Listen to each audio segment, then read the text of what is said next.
Rubin. He's a Democratic strategist, and he joins us now live. Joel, really good to see you here. And of course, if we're seeing your face on the screen, we know we are knee deep in an election cycle right now. I want to start off by picking out a line in former President Barack Obama's address on Wednesday night, which he said he wasn't trying to necessarily change the minds of people who had already said that they're going to vote for Biden or vote for Trump. He was more appealing to the people who haven't made a decision yet in this election. What do undecided voters need to hear from Biden this evening? Well, first of all, what President Obama was trying to do is to make it very crystal clear to the American voter that there is no choice in this election. You either want American democracy, and that means vote for Joe Biden, or you want to head towards an autocracy and the end of the American experiment as a democracy. He was being very stark in that. So for Joe Biden, he has to continue to cement that message where it's clear that in this convention, the intent is to appeal to a broad swath of the American electorate.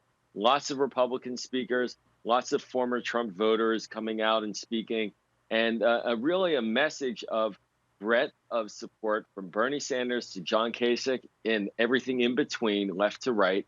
And that's what Joe Biden is going to try to cement tonight. There will need to be a lot more work done in the days ahead to motivate and mobilize the base. But he's really trying to lay the foundation to say, I am the one who can keep America as you love it.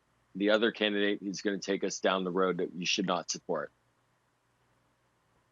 Joel, a very wise political analyst once told me that Democrats love to fall in love with their candidates.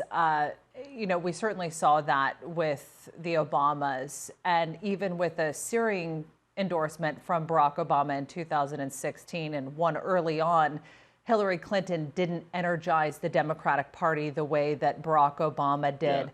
What do you think the challenge will be for Biden there? I think that's right. I think we Democrats, we do love our standard bearer, John F. Kennedy, the Barack Obama. There's such an energy and a passion for those candidacies. And we don't have that right now. And I think that that's just reality. But we have a candidate who we know, and we have a candidate who we care about and who we know cares about us. And I think for Joe Biden tonight, the big challenge is to try to change that into one of love and into one of deep compassion for and respect for, and someone who can help us heal from the nightmare that we Democrats view the last 3 years plus as having been. So the love from the soaring ground, that's not going to happen. But maybe this is exactly the kind of remedy we need to help us get over this ailing period that we've all been living through. And just an FYI to our viewers, that quote was by the man we're hearing from right now, which is Joel Rubin. Joel, one more question before we have to go. You humble me. Thank you, Kelly. No worries, Joel. Hillary Clinton, in her speech, warned that you can still win the popular vote in this election, but lose the election. How do Democrats avoid the 2016 outcome here in 2020? So the mechanics of this are pretty clear. We've got an electoral college system, and basically Democrats, we think we've got about 190 electoral votes locked up in blue states, and there are another 17 states that are really up for grabs. And so the play here, and we see it in the messaging in this convention, is to try to win over the moderates, the independents, the Republicans who aren't comfortable with Trump in those swing states that tend to be purple, meaning they go left and right depending on the election.